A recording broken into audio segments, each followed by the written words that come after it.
আজকে আমরা শিখব ত্রিকোণমিতিতে সমকোণী ত্রিভুজের কিভাবে লম্ব, অতিভুজ, ভূমি চিহ্নিত করা হয়। তার জন্য আমরা একটা রাইট অ্যাঙ্গেল অর্থাৎ সমকোণী ত্রিভুজ নিয়ে নিলাম। রাইট অ্যাঙ্গেল বা সমকোণী ত্রিভুজ নিয়ে নিলাম।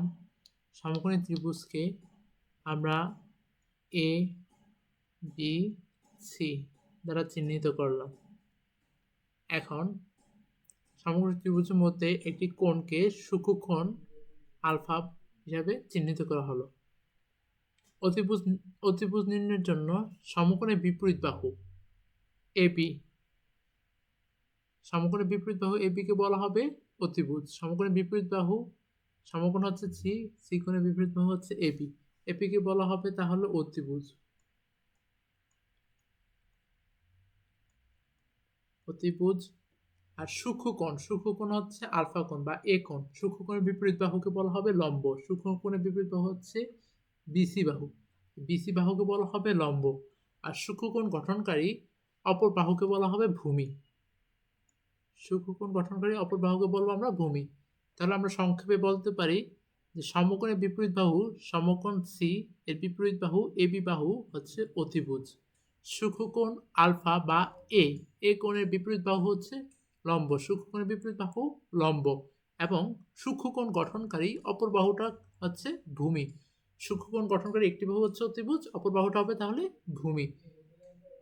এবার আমরা অপর একটি ত্রিভুজ নিলাম। ত্রিভুজটিকে এ বি সি দ্বারা চিহ্নিত করা হলো। এখন বিতে আমরা সূক্ষ্মকোণ থিটা কল্পনা করি। সূক্ষ্মকোণ থিটা কল্পনা করা হলো। এক্ষেত্রে সমকোণ হচ্ছে সি, সি কোণের বিপরীত বাহু হচ্ছে এবি বাহু, এবি বাহুকে বলবো আমরা অতিভুজ। সমকোণের বিপরীত বাহুকে সবসময় আমরা বলবো কি অতিভুজ। আর সূক্ষ্মকোণ বি, সূক্ষ্মকোণের বিপরীত বাহুকে বলবো আমরা লম্ব। সূক্ষ্মকোণের বি বা থিটার বিপরীত বাহু এখন এসি বাহু, এসি বাহু হবে লম্ব। আর বিসি, বিসি বাহু হচ্ছে সূক্ষ্মকোণ গঠনকারী অপর একটি বাহু। সূক্ষ্মকোণ গঠনকারী অপর একটি বাহুকে বলবো আমরা ভূমি।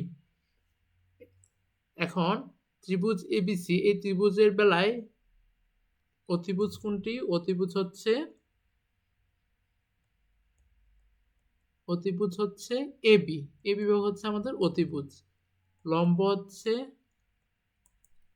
বিসি বাহু, ভূমি হচ্ছে আমাদের এসি বাহু। কিন্তু আমরা দেখতে পাই কোণ চেঞ্জ করার ফলে, শুধুমাত্র কোণ চেঞ্জ করার পরে আমাদের অতিভুজ হয়, অতিভুজ ঠিক থাকে এবি, তবে লম্ব